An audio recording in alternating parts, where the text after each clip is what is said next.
Triomphe manolotra anao ny vaovao.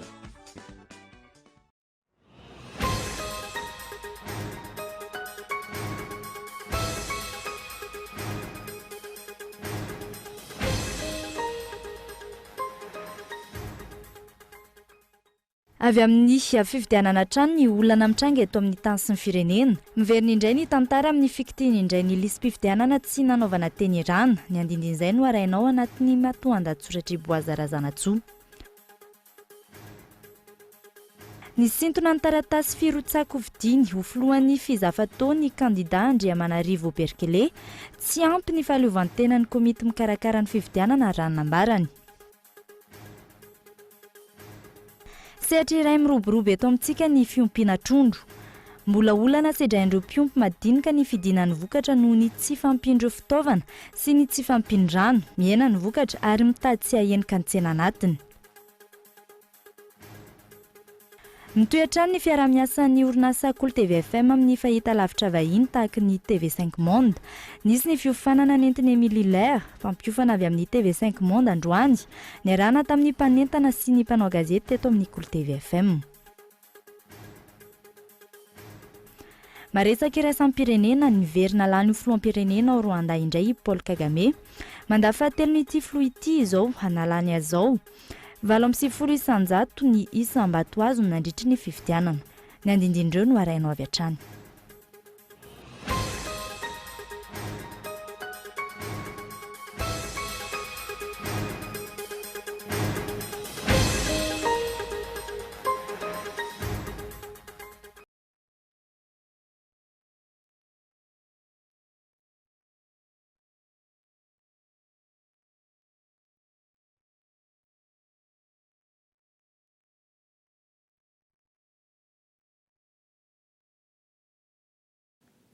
Faly miarabantsika rehetra tonga soa indray eto amin'ny fampahalalam-baovao ny Cool TV amin'izao anio izao ary manasa anao ihany koa anaraka izany hatramin'ny farany.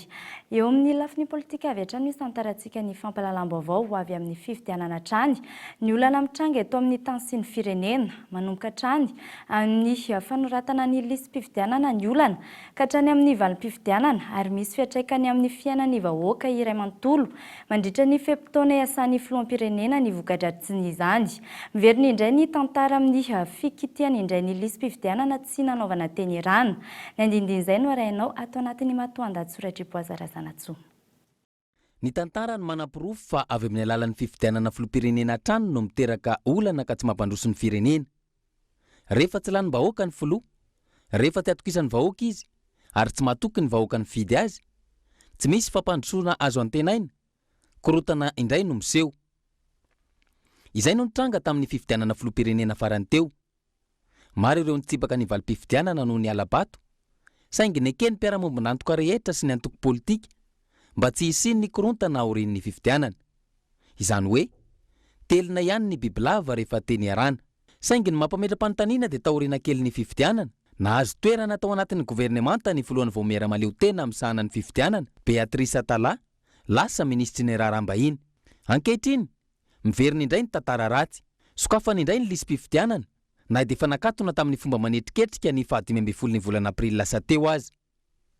Ny lalàna izay mandidy fa indray mandeha isa-taona ihany, ny fanovana ny lisam-pifidianana, dia ny voalohany volana Desambra hatramin'ny faran'ny volana Janoary. Miantsy amin'ny ireo mpiara-miombon'antoka aminy ve araka izany ny vao miara-maleo tena, misahana ny fifidianana, no manokatra irery ny lisam-pifidianana izay efa nakatona, fanokafana izay tsy nanaovana teny arana. Rehefa navoaka ny mpanao gazetiny Cool TV FM ny vaovao, vao nikoropaka ireo mpikambana ao anatin'ny CENI. Ary ny mampametra-panontaniana ihany koa, dia misy mpiasan'ny ministeran'ny atitany, miaraka amin'ny CENI, mikitikitika indray ny lisam-pifidianana. Inona no anton'izany? Raha tsy ivina ny antony nananganana ny CENI, dia noho ny tsy fahatokisan'ny mpifidy ny ministeran'ny atitany, izay lazain'ny be sy ny maro ho matianina amin'ny alabato. Nahoana no ireo mpiasa avy ao indray no mikitika ny lisam-pifidianana? Raha takizao hatrany ny fomba fiasan'ny CENI, mandeha irery, tsy manao teny arahana amin'ny ireo mpiara-mombon'antoka sy ny antoko politika, tsy misy mangarahara, sarotra ny hanampiany antoko politika sy ny fiarahamonim-pirenena azy amin'ny fitakiany ny fahaleovantenany, na arakolona na arabola. Ny fitakiana ny fahaleovantena dia mitaky fomba fiasa mangarahara ahafahany rehetra manara-maso ny zava-misy marina. Fanisintona ny taratasy firotsako-vidia nofoloan'ny fizafatao kandida Andriamanarivo Berkeley tsy ampy ny fahaleovantena ny komity mikarakara ny fifidianana rano nambarany Gaetan Andriatsilavo. Mitohy hatrany ny disadisa eo anivon'ny mpikambana ao anatin'ny fizafatao na dia rapitso azo no anatanterahana ny fifidianana izay ho foloan'ny fikambanana io. Ny hariva teo nanao fanambarana ny kandida iray izay manohitra ny fanatanterahana ny fifidianana rampitso. Nilaza ny tena ny fanisintona ny taratasy firotsahako fidiana. Ity ny taratasy ny fisitomako ny atota taratasy pilatsahako ho fidiana. Izany hoe voasintona ilay atota taratasy pilatsahako ho fidiana amin'ny fikambanana fizafatao izay ho natao rahampitso. Ho porofony tsy fakasitrahako ny tsy fanana ny komity mpikarakara ny fifidianana fahaleovantena. Ho azy, tompona andraikitra tanteraka amin'ny ho avin'ny fikambanana ireo mpikambana ao anatin'ny komity mikarakara ny fifidianana raha toka misisika ny anatanteraka izany rahampitso. Sagnatria resaka ve zany ny fomba hitezagnanay tanora dia aiza ny ho avinay raha zany ny fitezagnanay. Indrindrandrindra fa io komity mpanonona ny fifidianana io ray aman-dreniko ianao andriamantoa sekretera generaly ary magnaja anao aho loloaviko atampony lohako anao fa tompona andraikitra feno anao am'izao zavatra hataonao rapitso zao. Zanakinao aho hajaiko anao fa tompona andraikitra feno anao amin'ny ho avin'ny fikambana am'izao fampidiranao kizo ny fikambanana zao raisonao adidinao io ary raisonao andraikitrinao io fa raha fanataonao. Tsy kandida ho foloan'ny fikambanana fizafatao araka izany Andriamanarivo Berkeley. Arahana rapitso hatrany raha toka ho tanterahana na tsy ny fifidianana izay foloan'ny fizafatao. Fa endrika maro no isehony tsy fahafahana maneho hevitra eto Madagasikara raha ny voalazan'ny mpanao politika iray. Porofon'izany ny tsy fanomezana lalana ireo mikasanao fihetsiketsehana na fankalazana samihafa eto Andrenivohitra. Manamelika izany ny sefafi atao anatin'ny fanambarana navoakany. Araory ny fanadihadiana. Vohitsakitsaka ny zon'olombelona sy ny fahalalana maneho hevitra eto Madagasikara. Taratra anatin'izany ireo tranga maro ny seho teto amin'ny firenena. Raha ny amafy izany nanomboka ny fankalazana ny 7 Martsa 2024 hatramin'ny fanakanana ny fankalazana ny 15 taona ny Antoko-Dim ny volana Jolay lasa teo. Mbola marefy ny demokrasia eto amintsika raha ny voalazan'ny mpanao politika iray, indrindra mahalona ny famoahana ireo mpanara-maso ny fiainam-pirenena. Vao azy fa reo mpanara-maso rehetra na avy any amin'ny firenekafa na ny eto toerana toy ny sefafiny dia mahatsapy fa voatsakatsakana ny faneho-kevitra eto Madagasikara. Izany ary ny fanambarana nataon'ny filoham-pirenena tany Anosy izay nilaza hoe inona mba ataon'ny fanoherana nazava ny valiteniko hoe ny asa voalohan'ny fanoherana nge dia manakina mba hanangana izy io fa tsy manakina be fahatany ary mitady ny lalana anarenana amin'ny firenena. Izay ny andraikitra voalohany amin'ny fanoherana.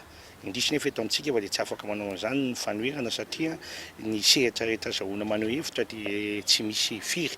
Eo amin'ny fametrahana demokrasia eto Madagasikara mbola dingana maro no takiana mahalona izany. Ilaina ny fahalalan'ny zon'olombelona mba entina hampandrosoana ny firenena iray. Maro ireo hetsika nosakanana tatoato ary demokrasia natokana ho an'ny olon-tokana no napetraka teto amin'ny firenena raha ny fanazavana. So zavatra mitranga eto amintsika izao dia ahitana fa tsy maintsy manao dingana ny demokrasia eto amintsika fa tsy azo adrano amin'izao demokrasia marefirefy sy demokrasia ho an'olo-mihitsy izao. Ary izay no mahatonga ny mangataka ny sy mitolona amin'ilay hoe tsy maintsy miditra amin'ilay fanorenany fotontsika mba hametrahana ny demokrasia amin'ny tokony ho izy aloha fa tsisy fampandrosoana mandeha raha vao tsy izay no voapetraka ary voaja taolo ny zony tsirairay avy hatrany amin'ny ankizy ka hatrany amin'ny lehibe hatrany amin'ny mpivavaka ary tonga any amin'ny mpanao politika. Midika tsy fanajana ny lalàna ny fanakanana aneho hevitra amin'ny endriny maro. Tafiditra anatin'izany ihany koa ny fanampenam-bava amin'ny mpanao gazety, tsy fanomezana alalana ireo mpanao fihetsiketsehana, tsy tokony onona amin'ny zava-bita etseroa izay didin'ny fanjakana no manatsara ny fiainam-bahoaka no reharihana fa fampandrosoana marina ny firenena amin'ny lafiny maro. Fa candidat filoham-pireneny pasteur Mayol André Christian Dieudonné filohan'ny fiangonana Apokalipsy sy ny antoko politika Gideona izay no fanambarana nataony androany nandritra ny famaranana ny fankalazana ny 20 taona ny fiangonana ary ny fanadihadiana entiny Gaëtan Andretsilavo. Dia ambarako amin'ny fomba ofisialy fa raha ianareo vahoaka malagasy rehetra tsy akanavaka no manaiky fa ametraka ny tenako amin'ny fitondrana na amin'ny alalan'ny fifidianana na amin'ny alalan'ny fomba hafa dia manaiky satria reko ny fahorian'ny vahoaka. Izay ny fanambarana nataon'ny pasteur Mayol androany teny amin'ny Coliseum Antsunjumbe nandritra ny famaranana ny fankalazana ny 20 taona ny fiangonana Apokalipsy teo imasony ireo mpino ao amin'ny fiangonana Apokalipsy sy ireo mpikambana ao anatin'ny antoko politika Gideona. Fanambarana izay nanaitra ny be sy ny maro ihany raha toka ny laza hatrany ity farany fa atolotra azy ny fahefana fa tsy orombany. Raha nanontany ny mpanao gazety izy ny amin'ny antony nahatonga azy hirotsaka kandida nanamarina ny tenany fa faminaniana hatrany io firotsahana io. Eo ihany koa ny hoe famalina ny fangatana ireo mpikambana ao anatin'ny antoko politika Gideona. Izay antony izay indrindra no tsy nolatsahana fidiana tamin'ny 2013 satria ilay faminaniana afaka 10 taona. Zany hoe tsy ao anatin'ny 2013 zany izy fa aorinan'ny 2013 fa mbola misy mpitondra roa aorinan'ny filora valomanana. Ka ilay faminaniana dia hoe apetraka ianao fomba roa zany izay atanteran'izay faminaniana hoe apetraka izay. Raha sanatria ka hoe korotana ambony ambany ny eto amin'ny firenena ka sanatria isy raha mandrika indray dia ametraka olona vaovao dia izay ilay faminaniana hoe apetraka. Kanefa raha izaho manokana dia tsy maniry korotana, tsy maniry raha mandrika eto amin'ity firenena ity intsony.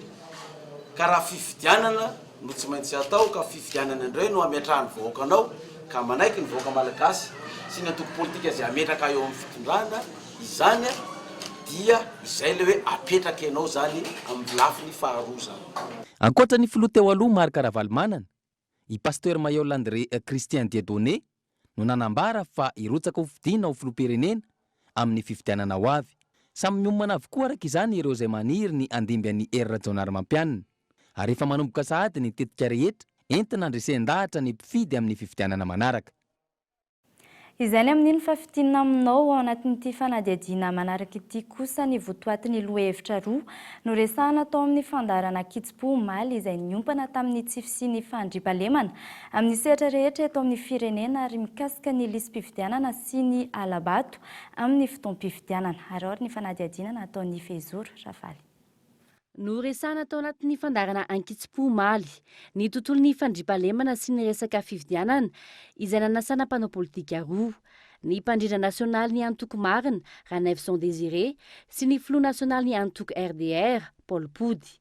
Eo amin'ny sehatry ny tsy fandriampahalemana no tsindrin'izy ireo ny tsy fahaiza-mitantana, ny tsy fanarahan-dalàna ataon'ny mpitondra ary ny tsy fandalan'ny soatoavana malagasy no mampongatra ny fahantrana sy ny tsy fandriampahalemana. Maninontsika no tonga amin'izany tsy fandriampahalemana zany dia ny zavatra tsapa voalohany aloha dia ny hoe nisy soatoavana very teo amin'ny malagasy. Le soatoavana very teo amin'ny malagasy zany dia le soatoavana hoe mandala ny fahamarinana, ny tsy fisiny ny fahamarinana ny atsoka hoe injustice ozy izy ny fitenin'ny malagasy azy, ny fisiny ny tsy maty-manota dia miteraka tsy fandriampahalemana. Raha izay dia ny faharoa koa dia le soatoavana resantsika teo hoe lasa ohatrany hoe malaika isahirana amin'ny malagasy amin'izao fotoana izao te azo zavatra aingana be anatin'ny fotoana fohy amin'ny fomba tsotra dia nefa rahan'izay lasa mitondra makany amin'izay tsy fandriampahalemana zay. Tsy azo sarahana io amin'ilay fahantrana diso tafa oatra zay ienany voaka malagasy amin'izao fotoana ateraka ny tsy fanjarian'ity fitondrana ty. Ary ny tsy fanjarian'ity fitondrana ty moa dia niainga tamin'ny tsy fanajany lalàna, ny lalam-panoraina, ny lalàna rehetra ary santionina amin'izany ny voalazan'ny 9/10, 4/70, 4/70 sy ny sisa sy ny sisa. Ary ny tsy fananganana ny haute cour de justice hitsara ireo mpitondra ambony mandika lalàna dia lasa manao danin'ny kibony ny mpitondra. No resahana tao anatin'ny fandarana ihany koa ny mikasika ny fifidianana sy ireo paikady fanao ny anivon'ny fitondrana ny sesy amin'ny alabato izay miainga avy amin'ny lisam-pifidianana fa nodikodinana ny PV hatrany amin'ny tsindry na ny kolikoly amin'ny fitsarana ny fifidianana izay tsy azon'ireo kandida mpifanindrana arahi-maso. Fa ny tsaigna tsy azo kontrole ny mpifanandrina ary tena loza dia any amin'ny juridiction électorale na ny fitsarana mitsara ny fifidianana araka ny 5/100 ao amin'ny lalam-panorenana dia ny fitsarana momba ny lalam-panorenana no tsara azy ka io nefa voafeny fitondram-panjakana olona matianina daholo sady manam-pahaizana ambony momba ny lalàna tsy mitombona mihitsy raha diso ireo fa fiandaniany diso tafa ohatra amin'izao fitondrana SVM zao mahatonga azy manao n'izany didididy zany fa izao ny atahorana vita ny fitsarana momba ny lalam-panorenana io mampandany kandida avoaka ny SVM na dia tsy fidin'ny olona aza ka ny vokatra izay nefa dia ity mampatahotra ny amin'ny RDR hoe hiteraka crise faran'izay mafy mbola tsy nisy teto Madagasikara zay. Raha ny fanazavana trany fananganana komity manokana eo anivon'ny HCC anara-maso ny fitsarana ny fifidianana no tokony ajoro ary tapitra ny asan'io komity manokana io ao aorianan'ny fifidianana. Lafim-baovao hafa tanteraka kosa indray mitombo isan'ny fitarainana voaray momba ny fananantany eto amintsika. Tsy ny tany be velarana any amin'ny tontolo ambanivohitra ihany fa eo ihany koa ireo tany tsara toerana ahafahan'ireo mpanararoatra mahazo tombotsoa. Takona tanteraka ny lalàna, ny vola sy ny fahafantaran'olona no manjaka. Fanadihadiana entiny Gaetan Andriatsilavo. Ankoatra ny fahalafosan'ny fiainana sy ny tsy fandriam-pahalemana manerana ny nosy, isan'ny nazona fitarainana maro ihany koa ny olona ny fananantany eto amintsika. Iraisan'ny rehetra amin'izany ny hoe lasa ny mpanambola ny tany be velarana, tsara toerana, mamokatra ary efa misy nanajary any taonany maro. Tsy ela akory dia efa manana taratasy mazava avy amin'ny fitsarana. Aorian'izay mitondra ho iseka mandroaka ireo vahoaka madinika izay tsy mbola mahafantatra na inona akory. Tsy ireo tany-panjakana tahaka ny any amin'ny rovan'ny Ilafy, Ambatobe sy ny toerana maro samihafa mihitatra hatrany amin'ny tany fiveloman'ny mponina izany raha tsy ilaza afa-tsy ny any Soavinandriana, ny any Andralanitra voalohany sy faharoa. Tsy voatery ho tany be velarana ihany koa no misy mibodo fa eo ihany koa ireo tany tsara toerana afovoan-tanàna ahafahan'ireo mpanambola mahazo tombotsoa. Ohatra amin'izany ity olana eto Talatamaty ity, tany nindramina fa hanaovana parkina ho an'ny sekoly no lasany nipindrana. Tao anatin'ny 2 volana monja efa nahazo grosy avy any amin'ny fitsarana izy ireo. Mitaraina vokatra izany ny tompon'ny tany sy ireo mpanajary efa antaonany maro. Tamin'izany fotoana izany dia amin'izao fotoana izao izy ny tena fa manambola fa ho alainy izany ty toerana ity dia tapitra fefeny daholo. Izy koa moa izany ny tena fa hoe anazika mikio izany ty trano ty nefa tsy anako ty nanako tsara-dalàna. Tondolo ny taona efa 30 taona nipetrahana teto amin'ny toerana io izy ngamba vonany amin'izany. Rivily Karia tampona no miaraka filazana hoe zay manambola afaka maka zay tiana amin'ny tany. Zay ny vavany voakany mihitsy zavatra izay. Dia amin'izao zany zay mangataka mihitsy satria zay madinika zany aty amin'ny toerana ohatra ny suburbain ohatran'izao ampijalian'ny mpanambola araka ny teneniny. Izy zany raha tokony misy tokony raha manana droit tokony tsy tonga dia amefa izy. Fa tsy na izay raha tsy nampilazaina na tsy nitenenina hoe zay anao an'izao fa tonga dia président Bokotany ara tonga teto voagaga be hoe tsojainky tsy courant ty fa milaza izy fa hoe efa tompony efa nivakina tarasy ifandarana dossier tsy anazy tsy tokony anazy mihitsy le toerana fa fisandohana avoleta be zany le izy. Avy hatrany teny fefena ny tany, tsy nisy ny fampiresahana akory. Fitaka no nakana ny tany raha ny fanazavana ary tsy mitombona ny taratasy navoaka.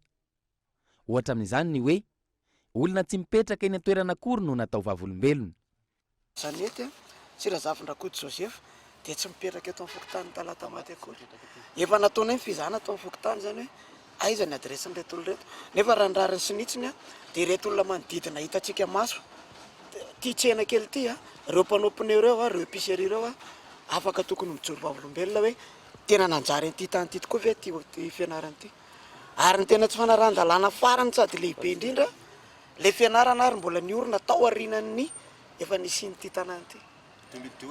Pena nipetrahan'ny tompon'ity tanàna ity teto zany mbola talohan'ny orenan'ny sekoly. Le tompon'ny sekoly nefa milaza efa talohan'izay. Dia ireto ny zavatra miseho hoe ireo kininireo hoe izy no nambolan'ireo voankazo fihinam-boa. Zao hoe raha itsika mijery tsy efa tany amin'ny taona tsy ho teneniko hoe mbola zokinay lavitra 30 taona mahery tany reo. Amin'ny ankapobeny, fanararaotana sy fahafantaran'olona no mahatonga ny olana tahaka izao. Eo ihany koa ny tenin'ny filoham-pirenena izay nilaza fa ho amoraina ny fahazon'ny mponina ny tany ho an'ireo efa nanajary azy tao anatin'ny taona maro. Ny lalàna ihany koa etsekilan'izay mbola vitsy ny mahafantatra azy ary samy mandray sy mampiatra azy araka izay mety aminy.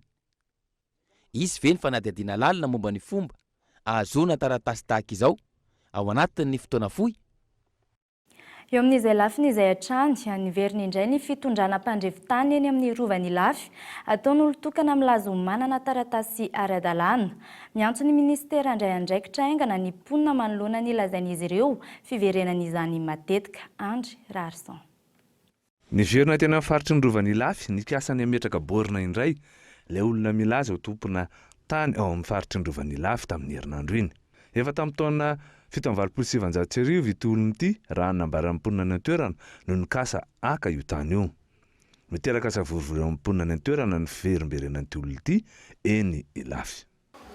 Le Victor zany moa efa tamin'ny 1987 no misy tanindrazana eto zany aty e, tanindrazana bebe dia kely eo ambany eo. Dia efa tamin'ny 1987 mbola kelikely zay a, dia mamany Marizanina no nangataka an'le tany dia tsy azony zany. Dia miverina indray zany izy tamin'ny 2002 maty le mamany. Dia le zanany vavy le Marizanina indray no nandilen'le mamany zany tamin'ny 2002 iny, 2002. Dia maty indray le zanan'le Marizanina, dia le Victor io zany sisany. Dia io indray zany ohatran'ny hoe manao bizina zany ny fieritreretana anazy fa tsy hainay mihitsy aloha. Dia miverina izy tamin'ny 2002 dia nitohana anay fokon'olona aloha dia voatohana. Dia miverina indray izy tamin'ny 2013-14 ametaka borina, efa nitondra borina mihitsy izy dia voatohanay. Dia nanao sisina tamboho be eo akaiky ny fiangonana ao zao le tamboho votovato be. Dia izay tsy nanohana ntsony aloha tamin'izany hoe aza misy manohana. Dia miverina izy tamin'ny 2016. Dia hoe tonga zany dia ametaka borina indray dia voasakanay indray. Dia io miverina io indray izy tamin'ny herinandro.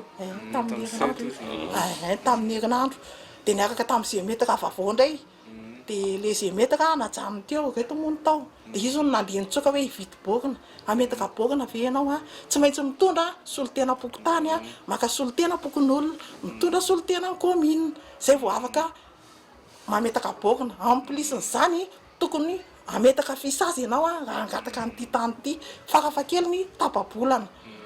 Raha tsy ahivina, efa nitondra mpandrefitany teny ity olona ity tamin'ny volana Aogositra 2024. Saingy nanao fanakanana ny olona. Nanambara ministry ny kolontsaina sy ny fiarovana ny vakoka tamin'ny volana Septambra 2024 fa efa mandray andraikitra ministera sahaniny amin'ity raharaha ity. Raha naheno an'iny dia nandray ny andraikiny avy hatrany ny ministerany kolontsaina sy ny fiarovana ny vakoka ka ny nanadiady ny nahatongany zany zavatra izany ko dia eo andala pijerena nyreo ataotsika hoe andinindininy araky ny lalàna eny anivo ny ministerany fananantany ny ministera amin'izao fotoana izao. Hatreto anefa dia mbola tsy hita mponina eny amin'ny rovan'ny Ilafy ilay fandraisana andraikitra avy amin'ny ministeran'ny kolontsaina sy ny fiarovana ny vakoka. Miverina matetika ny fitondrana mpandrefitany ataon'ity olo-tokan'ity eny amin'ny faritry ny rovan'ny Ilafy ka mahatonga ireo mponina ireo mitaky faran'izay aingana fandraisana andraikitra mazava avy amin'ny fanjakana. Aiza ho aiza ilay fampanantenana fandraisana andraikitra nambaran'ny minisitra tamin'ny 15 Septambra 2024 ho hatrany ireo mponina eny Ilafy manoloana amin'ny fihetsika ataon'ity olo-tokana ity. Fa mialohan'ny anarahana ny toy ny fampahalalam-baovao dia ireto misy tokavaritra.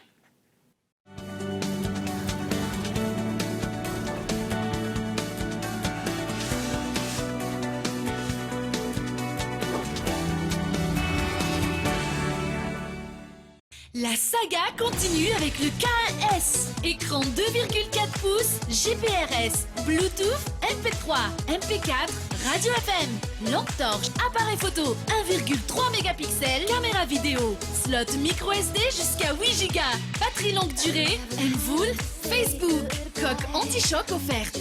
Le K1S pour seulement 24 000 ariards. Rendez-vous en Telma Shop. Telma, Safidko numéro 1 malagasy. Sady mbola vao mafana be mihitsy izy misogona dadabe zanonako ary ahoana ny tovolahy ia moa vola efatra azafady eo iny ary hiavy manaony ianao atao mena kely lena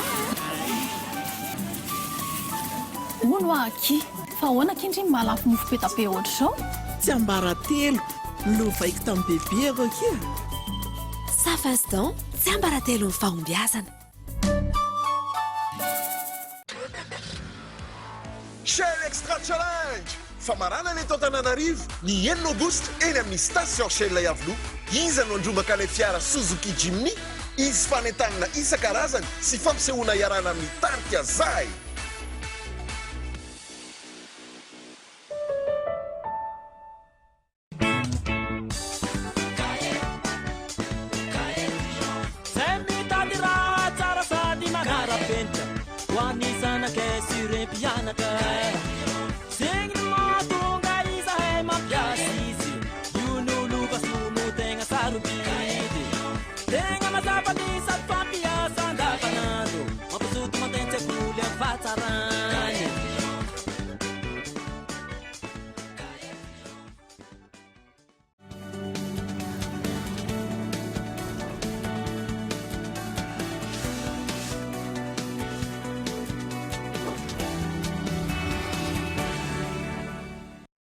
Tafaverina eto amin'ny fampahalalam-baovao isika ny lafiny toe-karena avy hatrany no anohizantsika izany. Sehatra iray miroborobo eto amintsika ny fiompiana trondro.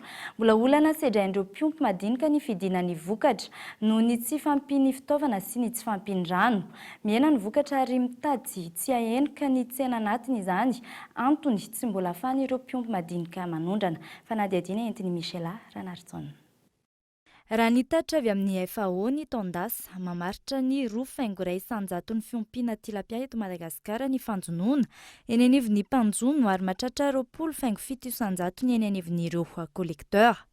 Ho an'ny mpanjono madinika nanaovana fanadihadiana, olan'iray tsy ahafahana manondrana ireo tilapia avy eto Madagasikara ny tsy fampiany vokatra izay tsy mahenika akory ny tsena anatiny. Amin'ny sehampivarotana aloha izay tsy dia mbola hoe manondrana amin'izao fotoana izao fa mamatsy ny tsena ao an-toerana. Mbola hoe misy sakana loatra amin'izao fa ny zavatra hitanay amin'izao fotoana izao ny vokatra ary amin'izany 4 taona isam-bolana izany tsy maharaka ho an'ny mpanjifanay na ny eo an-toerana ary.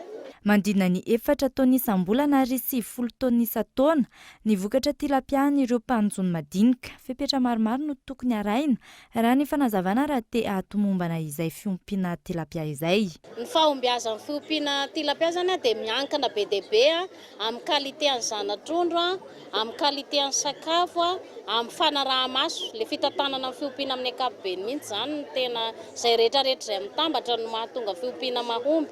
Fa tsy hoe ohatra hoe sakafo rery na hoe zana-trondro rery fa izay zavatra rehetrarehetra izay mila ary fomba daholo mba ahafahana tena mamokatra tilapia amin'ny ahazoana tombony izany. Eny an-tsena manodidina ny 7,000 ariary hatramin'ny 2,1 ariary ny kilaon'ny tilapia. Raha ny eto Madagasikara ny amin'ny faritra Tsinanana no tena mamokatra izay tilapia izay. Eo amin'ny tsena iray isam-pirenena kosa, i Chine no mamokatra izany betsaka indrindra. Fa eo amin'ny sehatry ny fambolena kosa indray, antoka ho an'ny fampiroboroboana ny famokarana ny fampiasana ny masombolo voafantina, indrindra eo amin'ny fambolem-bary eto amintsika. Efa saika mampiasa masombolo voafantina avokoa ny ankamaroan'ireo tantsapamokatra eto amintsika amin'izao vanim-potoana izao. Miora Manitra. Mitana anjara toerana lehibe eo amin'ny famokarana ny fampiasana masombolo voafantina ho an'ireo tantsapamokatra. Mitondra tombontsoa ihany koa ny fampiasana izay masombolo voafantina izay na eo amin'ny habetsaky ny vokatra izany na eo amin'ny kalitaon'ny vokatra. Ho an'ny mpamboly vary iray mampiasa ny masombolo voafantina, ho an'ny velarany tany iray hektara ohatra mahatratra amin'ny 5 ka hatramin'ny 4 taona isan-taona ny vokatra miakatra amin'izany. Tombony ny fampiasana ny masombolo voafantina raha ny hevitry ny teknisianina iray amin'ny ity sehatra ity. Tombontsoa amin'ny fampiasana ny masombolo voafantina sahala amin'izao kirakiraina izao satria eo aloha ny mampisy ny taham-pitsirina izay aingana indrindra zany amin'ny fomba fanetsana sy ny fitsirian'ilay vary. Eo dia fahita fa tanjaka zany ilay vary satria tanora dia tanora le voa fafy dia anana ny tanjany ohatran'ny tanora rehetra manana ny tanjany zany dia ahafahany mitondra ny fiakarany any amin'ny isan'ny zanabary mitombo ny fiakatry ny tany vary ary any amin'ny salohany dia hita fa hitombo dia hitombo tokoa zany zavatra izany rehefa mampiasa masombolo voafantina ary tsy fangaro le vary fa anana ny vary sahaza azy mihitsy ilay tantsaha dia hiakatra amin'ny tany le voka-vary zany. Ho an'ireo tantsapamokatra saika efa mirona makany amin'ny fampiasana masombolo voafantina ny ankamaroan'izy ireo. Maro ny tombontsoa ho an'ny famokarana indrindra fa eo amin'ny vokatra miakatra. Voafantina daholo ireny fa le variété zany no tsy haiko loatra n'izy ireo satria misy karazany le variété zany zany hoe multiplier zany le vokatra zany hoe mitombo zany le vokatra azo dia zay zany mahatonga an'le zay zany isan-taona manova masom-bolo foana zany mba tsy hoe miperaka amin'le tiana tamin'izao dia atao satria rehefa zahantany le vokatra any koa dia efa tsy dia tsy mamely loatra intsony dia tsy maintsy manova foana zany zay. Mpamboly ihany fa ny vokatra azo misy dia misy toy izy amin'le tany lonaka ireny tena mamely mihitsy le masom-bolo melaka le izy le vary melaka botakely ireny fafurano. Fa mbola isan'ny olana ho an'ireo tantsaha eny be tsy mitatatra ny fahataran'ny rano miditra eny amin'ny tanimbary. Olana eo amin'ny famohan-drano no fantatra fa anton'izay vokany tara ny tety-andro mpamokarana ho an'ny vary aloha. Fa ny tena problema zany zao dia le rano zany zao problema satria le rano zany tsy tonga ety amin'le mpamboly tena mila azy mba mbola atao hoe misy zany le fitsinjaran-drano ataon'ireo tompon'andraikitra dia asa zany dia zay fotoana tongavany rano ety amin'ny tovifaritra tony zay zany zao no ohatran'ny hoe problema aminy misy fahatarany zany ny fampiakaram-bokatra atao mpambolena zany misy fahatarany satria raha tena izy 15 juillet zany ny rano ny hoe miditra 15 juillet zany ny parcours-ny rano raha tena normal zany tokony aminay mois zany efa mba hoe efa tokony hoe irriguer daholo tony faritra rehetra tony. Raha ny tety-andro mpamokarana ho an'ny vary aloha efa manomboka ny famafazana nisy aketsa amin'izao fotoan'izao. Ny volana septambra kosa no hanomboka hanetsa ny mpamokatra ankoatry ny fampiasana masom-bolo voafantina miankina betsaka amin'ny fampin-drano sy ny zezika ny mahatsara ny vokatra miakatra. Fa averina tsangana indray ny andro masom-pokon'olona any amin'ny distrikany Vohipeno manoloana ireo karazana tranga tsy fifandriam-pahalemana any amin'ny toerana Tatoato. Ny fokon'olona any amin'ny toerana miaraka amin'ireo solombavambahoaka no miara-mitady ireo paikady entina mitandro izay filaminana izay. Fanadihadiany Miora Manitra Trany. Voasokajy ho isan'ny faritra menany eo amin'ny distrikany Vohipeno, faritra Vatovavy Finany no ireo tranga tsy fandriam-pahalemana matetika any an-toerana. Raha ny antontanisa avy amin'ny mpitandro filaminana, mahatratra 10 isam-bolana ny fitahirizana voalay mikasika ny fanolanana, vakitrano, fanendahana sy ny maro hafa. Taorian'ny fivoromben'ny fokon'olona tany an-toerana no tapaka fa averina itsangana indray ny andro masom-pokon'olona. Isy ihany koa ny fepetra entitra ho raisiny mikasika ny fivezivezena any an-toerana. Zany zany dia hafezenina po ny resaka bokom-bahiny misy ny fisavandana vahiny tonga eto Vohipeno ankoatran'izay avao koa dia izy mampatoria misy na masom-pokon'olo atao eto amin'ity tantanan'ity Vohipeno ity anatin'ny distrika Vohipeno zao zany dia fivezivezena manomboka amin'ny isivora alina ka izay zava-day zany dia avoaka ny lehibe ny distrika Noty ho ampiarina anatin'ity distrikan'ity Vohipeno ity. Io zany natao mba hoentina hamerena lanjany ny filaminana ato Vohipeno satria tato Vohipeno zao tanatin'ny iray volana teo eo dia ny falasiana impoly zany tanatin'ity dikan'ity Vohipeno ity nahitana fahafatesina dahalo anankiroa nahitana fahafatesina trano. Raha ny vaovao voaray avy any an-toerana trany, olona ivelan'ny distrikany Vohipeno no manao fanafiana mitambasy any an-toerana. Misy ihany koa ny fandorana trano fonenana. Tsy efa manoatra nefa ireo mpitandro filaminana noho ny tsy fitovian'ny hery sy ny tsy fahampian'ny fampitaovana. Fa mitohatra ny fiara-miasan'ny orinasa Cool TV FM amin'ny fahitalavitra vahiny tahaka ny TV5 Monde. Manana ny toerany lehibe eo amin'ny sehatry ny asa na eo amin'ny fifandraisana amin'ny hafa ny teny frantsay. Antom-pisi ny fiofanana izay nentiny Emilie Lair mpampiofana avy amin'ny TV5 Monde androany niarahana tamin'ny mpanentana sy ny mpanao gazety teto amin'ny Cool TV FM. Arory ny fanadihadiana. Manana ny toerany lehibe eo amin'ny fampiasana ny teny frantsay amin'ny andavanandro, indrindra amin'ny sehatry ny asa ny haino aman-jery.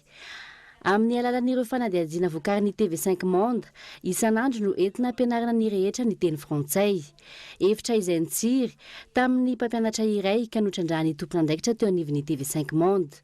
Anisan'ireo nahazo tombontsoa tamin'ny fiofanana, narana tamin'ny Emilie Lair, mpampiofana iray amin'ny fahitalavitra vahiny, no nizarany fahalalahany tamin'ny mpanentana sy mpanao gazety teto amin'ny Cool TV FM. Amin'ny fampiofanana zay nataony TV5 Monde ity zay mitondra zavatra tsy nieritreretina mihitsy ny zavatra tsotra be amin'ny fiainana nefa tena hoe zavatra ilaina zavatra tsy na eo amin'ny fiainana andavanandro na eo amin'ny fiainana amin'ny hoe mpanao gazety dia la ohatra ny hoe mijery fotsiny dia hoe inona moa zany dia izay no ny vaovao fa tsy tena jerena inona ny tena zavatra ambadiky ny vaovao iny inona ny tena hoe tiany mpanoratra ho lazaina hono fa ny antsika mantsy dia hoe sanatry izany ohatra hoe misy maty dia izay fotsiny fa tena tseritreritsika inona ny tena anton'izay inona ny andrasantsika le hoe mpanao gazety foana miteny fa tsika mpijery mipetraka amin'ilay fijery hoe tsika mpijery no hoe dia inona moa zany tena tokony eritreretina amin'izany inona ny tena tokony ola alalinina amin'izany zavatra tenena zany inona ny tena tian'le mpanao gazety ho tenenina rehefa miteny izy fa tsy voatery le tena tiany tenena iny tena ambara anatin'le fanadadiana atao dia tsapa tokoa fa nahafantarana fahalalana vaovao nisy takalo hevitra ihany koa tao ary indrindra fa presihana amin'ny tena ao anatin'ny tontolon'ny sehatry hainao manjery amin'ny fampitana ny hafatra amin'ny alalan'ny teny frantsay feno dia feno tokoa ilay izy ary nafinaritra ny fiarahana tamin'ity anio ity ary araka rehefa voalaza teo moa zany dia mbola isy indray ary ny fiarahana zany hoe suivi nylay formation zay natao tamin'ity anio ity dia mankasitraka ny TV5 Monde amin'ny fiaraha-miasa amin'ny Kolo TV.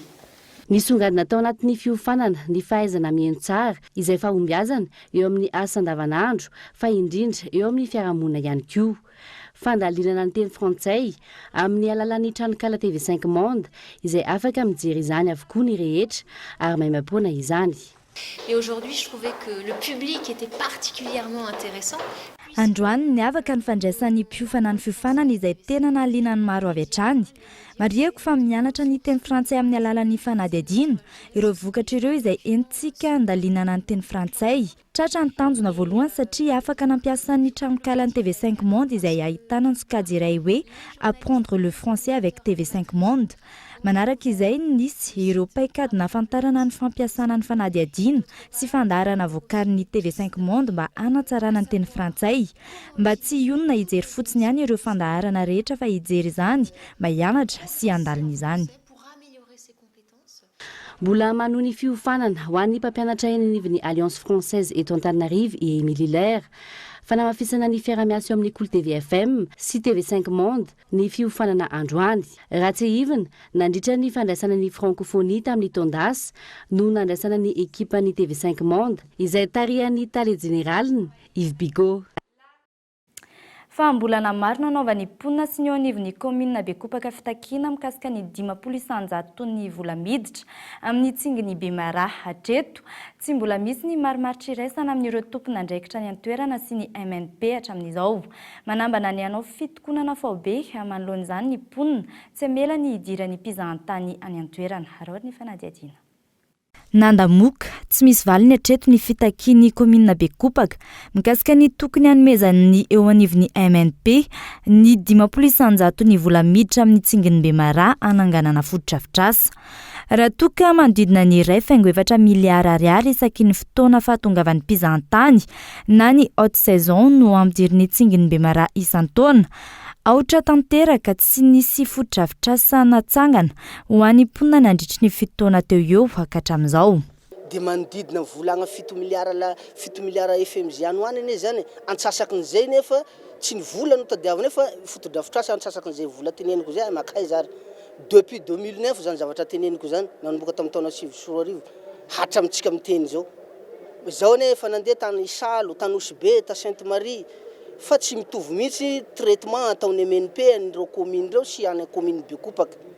Manoloan'izany iamafy ny hetsika ho ataon'ny mponina ny antoerana sy ny eo anivon'ny commune ho fanamafisany fitakiana io. Eto aloha zany miala tsiny fa efa ampy nataonay zay hetsika fanairana sy ny ahoana indray zahay mitady eto sy roa hoe mitondra projet mba azahoana fotodrafitrasa ka tsotra ny anazy zany aoka tsy fanometsiny fa efa ampy zay. Fa zay natonga niakatra aty Antananarivo ny fiverenako makany Bekopaka dia hamaritra mihitsy hoe tsy maintsy ho takinay io ary na efara amin'ino io zavatra io na efara amin'ino fa ny hetso bahoaka zany tsy maintsy hisy satria anao taritra ny vahoaka rehefa tonga agny tsisy mangirana fionako tagny ka mety afara amin'ny fanakatonana ny fanakatonana ny tsingiona fanakatonana ny bureau MNP mihitsy no ataonay rehefa tonga any tenako. Ratsaivina nefa ny nambarany tale jeneraly ny MNP na ny Madagascar National Park ny volana May lasa teo tsy mitombina ny filazana fa misy olana ny fitantanana Antsinginy Bemaraha. Nanamafy ihany koa izy ireo ny amin'ny nandefasana ireo dimampolo isanjaton'ny vola ho karaha-mampiasa. Tsy marina zany, tonga dia lazaiko tsy marina ary laingy. Zay mazava ny resaka. Ny dimampolo isanjato nanomboka tamin'ny taona 90 dia natolotra ny commune mipetaka manodidina ny parka satria tamin'izany ny mpamatsim-bola mbola betsaka. Io zany ny fanarahana tamin'ny commune dia rehefa taty aoriana rehefa tonga ny crise tamin'ny 2009 dia ny apahany tamin'io dimampolo isanjato io tsy namena ny commune satria niala ny mpamatsy-vola teto amin'ny firenena dia tsy maintsy niverina dimampolo isanjato koa ny apahany tamin'io niverina navaty io karaha-mampiasa tao Antsinginy Bemaraha. Misafidy ianao zany raha olona endry salamtery omboririna io dia anaovana azy. Raha fehezina tsy hamaly ny fitakim-ponany an-toerana ny eo anivon'ny MNP. Mampametra-panontaniana araka izany ny hoe manoloana ny fahatongavan'ny mpizahan-tany anjatony isan'andro amin'ny faritriny tsy azo tombotsoa amin'ny alalan'ny foto-drafitrasa mihitsy ve izany ny mponina Bekopaka. Araka ny antotanisa azo teo anivon'ny komina Bekopaka, miisa manodidina ny 100 isan'andro ny mpizahan-tany mitsidika ny Antsinginy Bemaraha rehefa haute saison. Vola manodidina ny R1 sy R2 kosa no ampidiriny mpitsidika iray amin'izany. Singa maro no arahamaso amin'ny fandriam-pahalemana an-dranomasina. Ilaina fahamelona ihany koa ny mijery ny fivezivezen'ny sambo sy ny tantsambo, ny fanjonoana na izay hoetsika rehetra mety iseho an-dranomasina. Mbola vitsy ny manao izany ho any eto Madagasikara manokana raha ny fantatra. Iaraha-miasa amin'ny firenena manodidina ihany koa ny fanaovana ny fanaraha-maso an-dranomasina raha ny fanazavana trany. Araory ny fanampanazavana. Dia zay zany nataon'ireo mpianatra miisa 230 avy amin'ny administration zany nationale izay misehatra ao amin'ny ranomasina eto Madagasikara sy avy amin'ny Union des Comores. Nandritra ny 2 herinandro nanaovana niveau 1, mbola isy ny niveau 2 sy ny niveau 3 zany. Tao anatin'izay zany ireo mpiofana dia nianatra sy nijery manokana zany ny momba ny antsoina hoe fitaterana an-dranomasina, ny momba ny filaminana an-dranomasina, ny momba ny antsoina hoe fikirakirana zany ny ahitana an'ireo le source d'information ary ny momba an'ireo le fitaovana zany na solotsaina ahafahana zany mitrandraka an'ireo le vaovao reo. Amin'ny niveau 2 sy 3 zany hoe ny MDP 7 sy ny MDP 9 zany dia hiditra lalindalina kokoa zany zareo amin'ny resaka analyse. Fa ny kolontsaina an-tanan-dehibe amin'ny alalan'ny taxi ny gravity no lohahevitra atolotra ho anao ao anatin'ity fanadihadiana manaraka izay arahinao ao anatin'ny fandarana lalino rapitso amin'ny fitora ariva ireo olana sedrany ireo graffeur. Ny tsy fandraisana izany toy ny asa matianina, ny mazava-dehibe, ny graffiti eo amin'ny fampandrosoana sy ny fanatsarana ny tanàna no averina aminao anatin'izany. Araory ny sombiny amin'izany.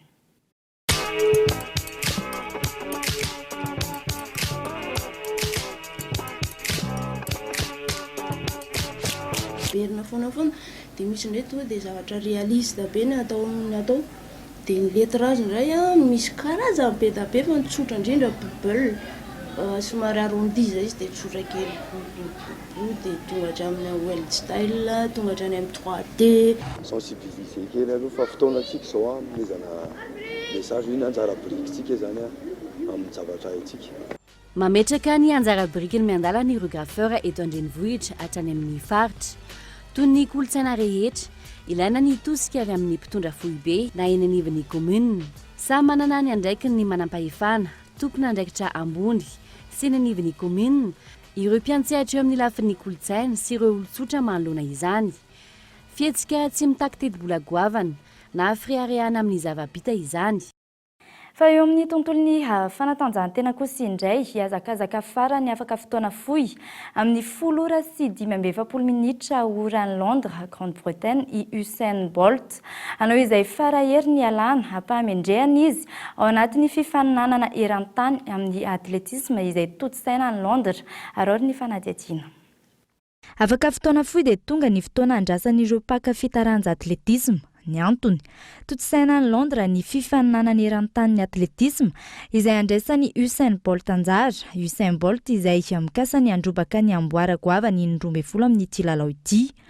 Vory eo amin'ny stade olympique ny Londres avokoa araka izany ireo mpankafy atletisme sy ireo fan any Usain Bolt ijery azy azakazaka farany amin'ny taranja 100 metatra. Raha tsy ahivina dia nandritry ny 7 taona izay no nanjaka tokany Usain Bolt eo amin'ny fialavirana 100 metatra sy 200 metatra. Raha mahazo ny laharana voalohany izy amin'ity fifaninanana ity dia voaporofo fa izy no lehilahy farany izay aingam-pandeha indrindra ka ho sarotra ny hanamontsana ny feom-potoanany. Fa eo amin'ny maresaka iraisam-pirenena kosa indray, niverina lany filoham-pirenena ao Rwanda indray Paul Kagame manda fahatelo n'ity filoha ity izao nalany azy indray izao. 7 isanjato ny sambato azony nandritry ny fifidianana. Arory ny fanadihadiana eo amin'ny sarin'ny France 24. Tsy nataitra ny maro intsony ny valim-pifidianana tao Rwanda, lany filoham-pirenena Paul Kagame araka ny valim-pifidianana nivoaka androany. Raha ny nambaran'ny mpikarakara ny fifidianana, 7 isanjato ireo nisoratra anarana tamin'ny listim-pifidianana ny tonga ny fidy. 7 isanjato ny mpifidy miisa 4.7 tapitrisa no nandany azy. 8.7 isanjato ny tany vato azon'ny Franck Habineza antoko-panohitra. Fahatelony izao i Paul Kagame no nitondra ny firenena Rwanda ary saika mahery ny 70 isanjato hatrany ny vato azony amin'ny alalan'ny fifidianana ho filoham-pirenena. Nisokajiana olona matanjaka i Paul Kagame nanomboka tamin'ny nanonganany FPR na Front Patriotique Rwandais ny gouvernement extrémiste Hutu.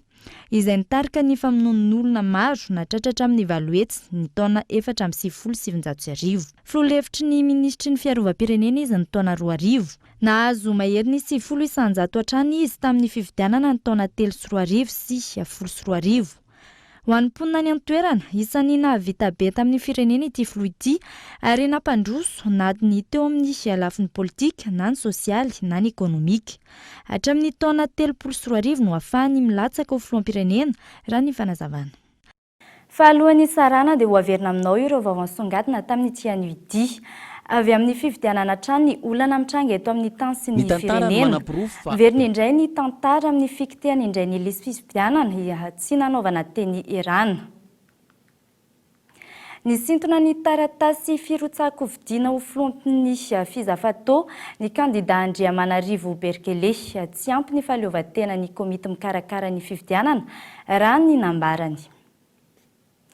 Setry iray miroborobo eto amintsika ny fiompiana trondro, mbola olana sedrain'ireo mpiompo madinika ny fidinany vokatra noho ny tsy fampian'ireo fitaovana sy ny tsy fampian-drano.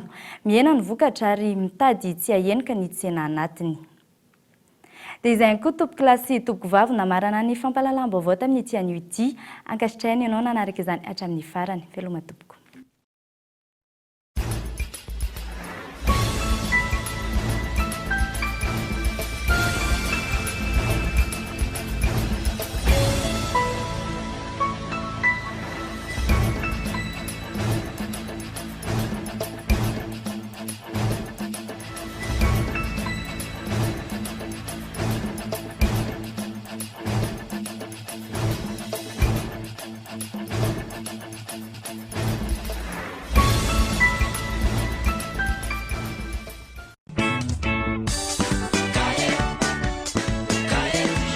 Narainao teo ny fampalalam-baovao miaraka tamin'ny Cahier Triomphe.